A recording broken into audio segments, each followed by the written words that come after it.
I am Scented Fawn, a traveler of the fragrance space-time.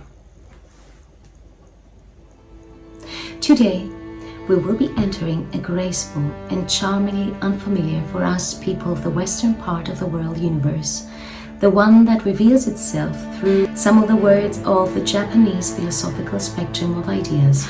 Unfamiliar words and their meanings will be our perfume inspiration for today's journey. These Japanese terms have achieved to capture some very delicate and thin nuances of what the human mind perceives, and where the Western understanding fails to put some feelings into words, the Japanese insight succeeds. This implied delicacy and gracefulness will be the shared trait of the fragrances we will be talking about today, as well as the notes of tea, rice, bamboo. I do not claim to have grasped this philosophical approach, which needs deep study and of course life experience, but I invite you in this journey as I figure out what it moves and unveils within me, always in the accompaniment of our beloved fragrances, which, like these Japanese words, are also able to unveil some invisible meaning. Enjoy.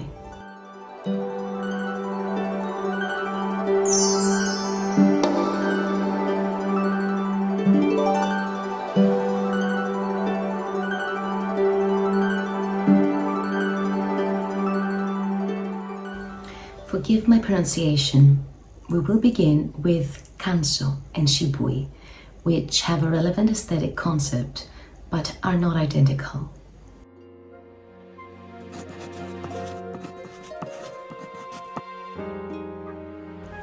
Kanso is one of the 7 principles of Zen, focusing on the flow within a space. It denotes elimination of clutter and application of minimalism and simplicity over excess. Shibui also values simplicity, including meanings of implicitness, modesty, naturalness, silence, and everydayness. To represent simplicity and minimalism perfume-wise, I have brought to you Shiro by Masaki Paris by fashion designer Masaki Matsushima, whose mentor was Issei Miyake. The bottle, of course, is also consistent to the minimalist concept with its geometrical shapes, its functionality. This here makes it more difficult to slip from your hands, and its limited color palette, white and black. But let's proceed to the scent to see how the scent integrates with the concept of Kanso and Shibui. To start, from the first whiff, you get one crystal clear thing: cleanliness. It's not very easy to distinguish the notes, but if I had to describe which the prominent notes are, I would definitely say it's the cotton flower, or as it's mentioned in the official website, the fresh linen accord and crystal musk. It's very soft, it's powdery, it feels comfortable. It's the exact opposite of too much. It is just as much. Fresh linen sheets, tidiness and whiteness as the designer himself intended. Its mood and aesthetic feels pertinent to the flow of a minimalist environment and atmosphere. With the elimination of the unnecessary parts, this fragrance manages to embrace you like a veil of freshness and tidiness, which is especially needed in the warmer months where you may feel somehow messy or smudged. It also offers an intense, if I could describe it that way, an intense nothingness, a stillness of the mind, a balancing pace which offers the space for retrospection and calmness. It is very respectful of your surroundings and of people around you, and this brings a beautiful, peaceful effect. Shiro in Japanese means pure and white. Imagine simplicity in its most intense and long-lasting expression with Shiro by Masaki Paris. We are now going to discover the connection between Ochitsuku, Tatami, and Natsukashi, which will lead us to a wonderfully unique fragrance I recently acquired.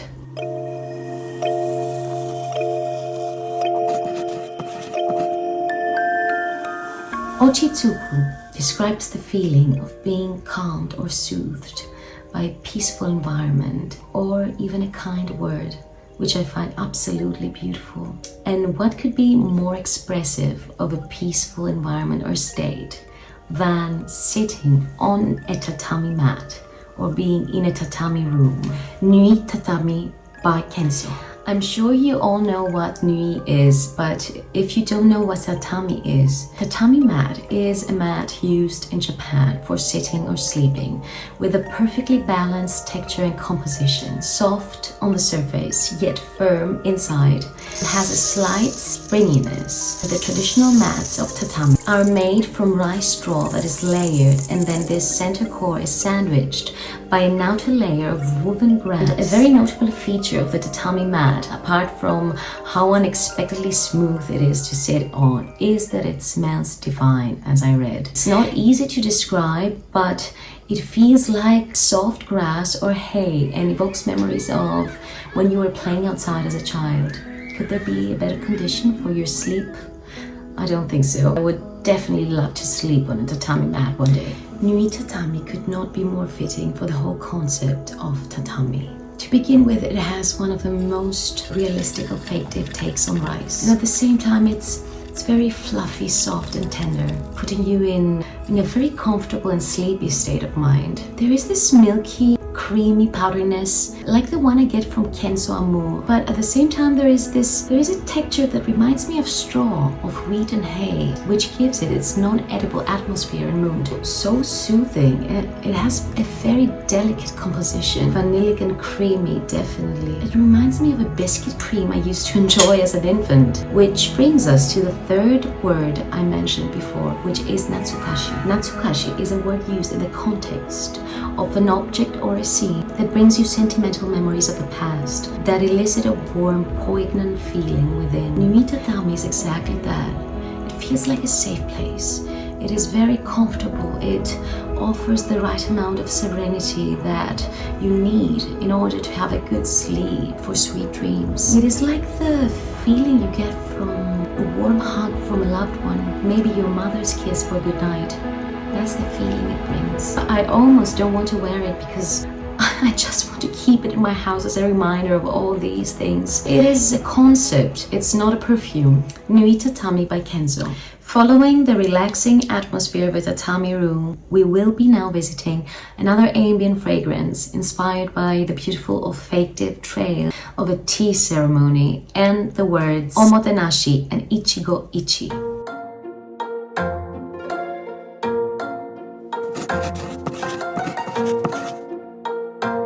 Omotenashi is about treating your guest or neighbor the best way possible, relevant to the concept of Ichi-go Ichi, which means treasuring the unrepeatable nature of a moment. Tea ceremonies progressed during the 20th century CE, when a monk introduced a specific way of preparing the tea, using a powdered green tea, today known as matcha tea. Je ne sais quoi by Teo Cabanel.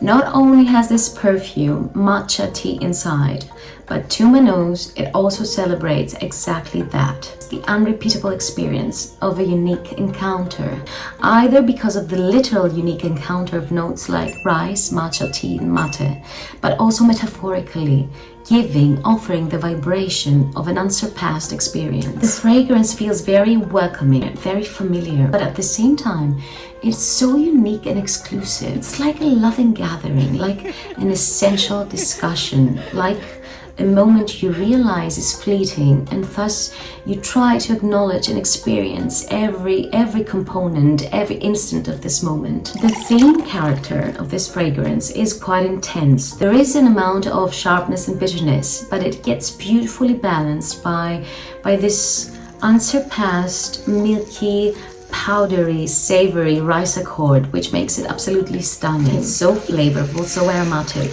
It almost has a boiled tea sensation, which makes it very appetizing. There is Haitian vetiver and sandalwood in the base, which give it a beautiful woody milkiness, which brings relaxation to the mind and soul. It's a calm fragrance. It's not loud. It's not screaming for attention. It is very personal, esoteric, celebrating the intimacy, the affinity, the familiarity you may feel during a powerful encounter. It's exactly the opposite of perfumey. It feels like a mood, like an experience. I choose it for focus, for meditation, or also for a very essential and beautiful coming together. Je ne sais quoi by Teo Cabanel. After the conversation on tea ceremonies, which are included in the broader spectrum of Kado, which is one of the 3 arts of refinement, we will proceed to the other 2 arts, which are Kado and Kodo.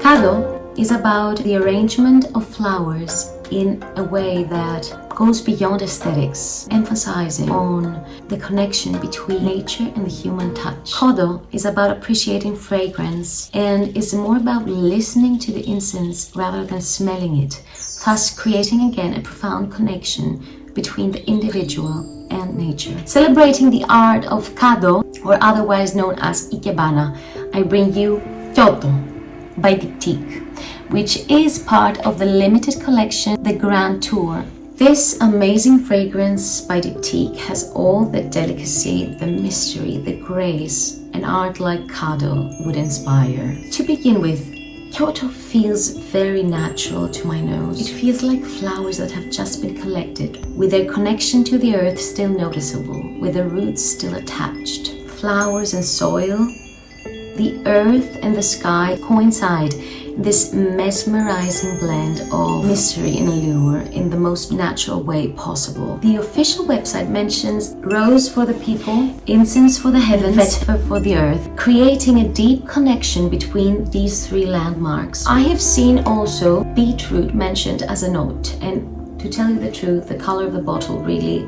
evokes a beetroot sensation.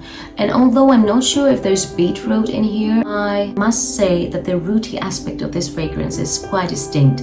So you definitely have to enjoy earthy, rooty, iris-like perfumes to enjoy this fragrance. It's a very unique earthy rose with some delicate, spirited darkness about it, but it is the kind of darkness you perceive as very natural, like the crude shadow created under a tree or a flower.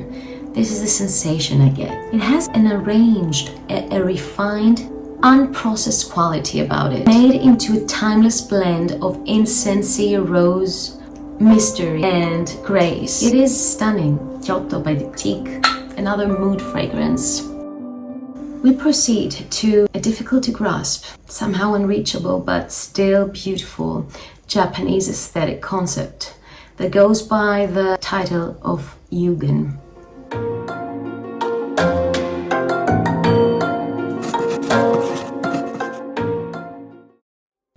Just for an idea of it, I leave here words like hidden beauty, mystery, suggestiveness, lingering memory, an awareness of the vastness of the universe and the substance of nature that triggers feelings too deep and mysterious for words.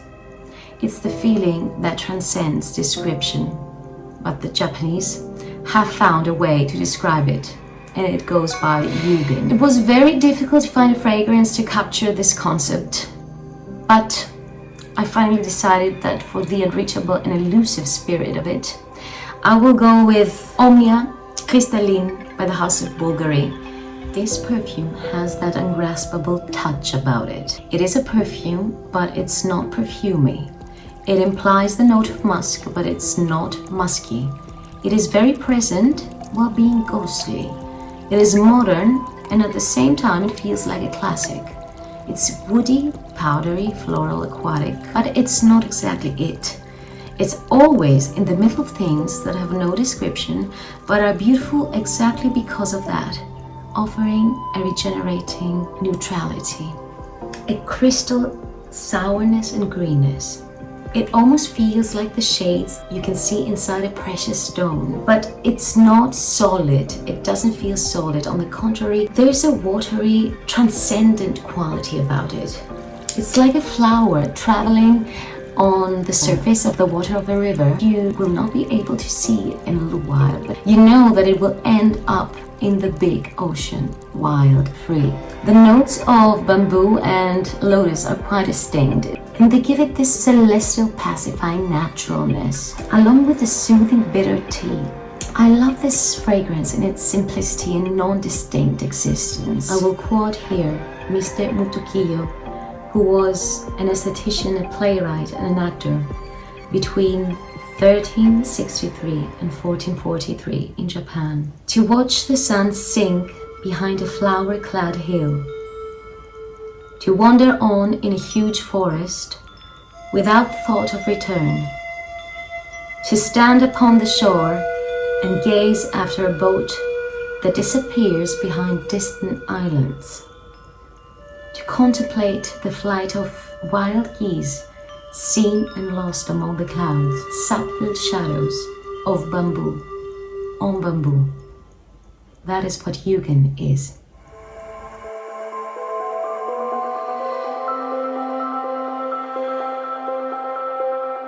We will now be arriving at another concept which is called Ukiyo and translates to floating world or floating society.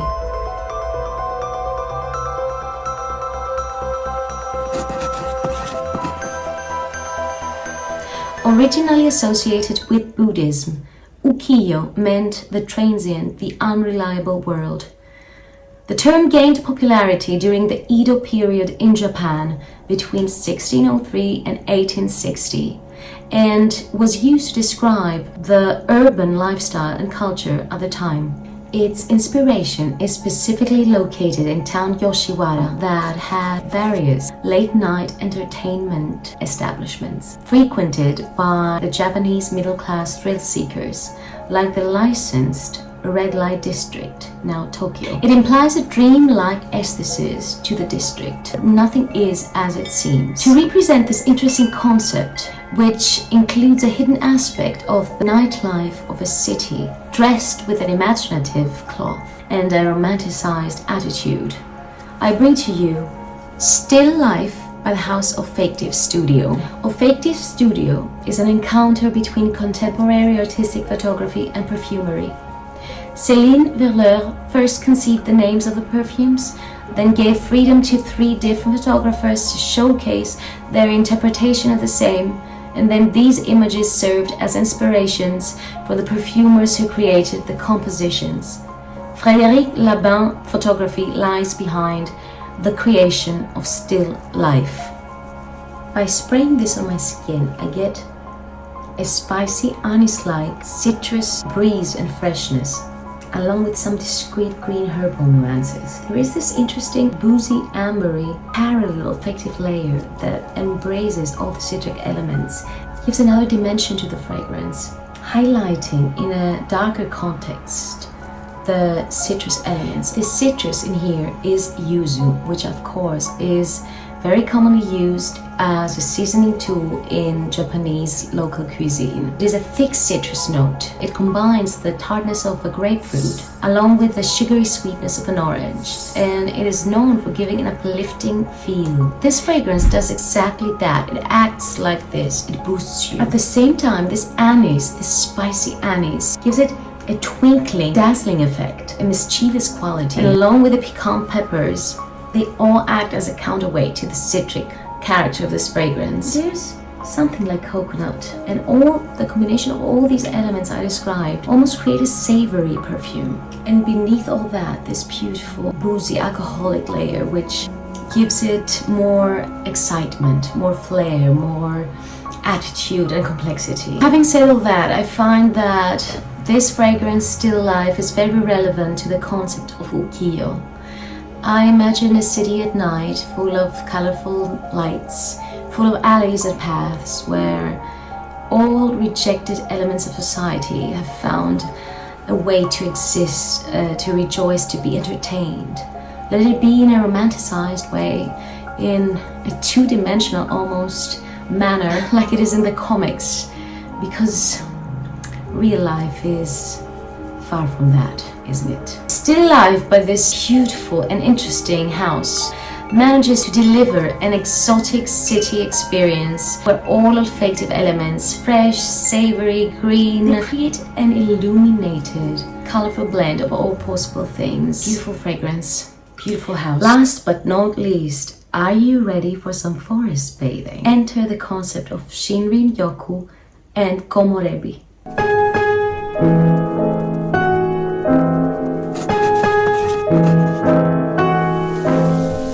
Shinrin-yoku literally translates to forest bathing, and it describes this experience, but also, more abstractly, it implies in spiritual terms the calm that washes over us when immersed in a forest as a return to our natural essence. Komorebi is light filtering through the trees, the shadow created on the ground, and the word describes the beauty of this. Poeme de Sagano by Ella K. From the official website. In the northwest of Kyoto, a majestic bamboo grove unites earth and sky. The green of the trees stretches endlessly before the eye, until their staggering height, gently steered by the gentle breeze, allows the light to sneak in a few dazzling rays. Among the bamboo, Sagano invites you to breathe and give in to the poetry that surrounds you and the perfumer's inspiration. I wanted to describe the atmosphere that surrounds the bamboo forest, the countless shades of green and the gentle coming and going of the bamboo, which seems to caress the rays of the sun like many subtle sighs.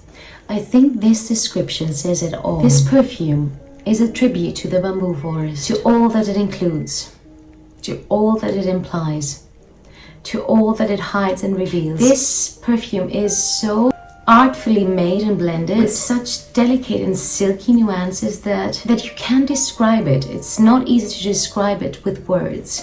It is green, earthy, aromatic, with magical windows allowing to the light to travel between the green elements and the shady nuances. A slight citric touch was inevitable for the sunbathing feel to be brought to life perfume-wise. So along with the mint, the bamboo and the eucalyptus, you get some yuzu again, some bergamot and some grapefruit. This perfume is the materialized expression of the finest of perfumery. You literally can smell golden threads that connect the various green and yellow elements in here. It is such a masterpiece. I think it perfectly describes this essential experience, forest bathing, and the sight of sunlight filtering through the trees.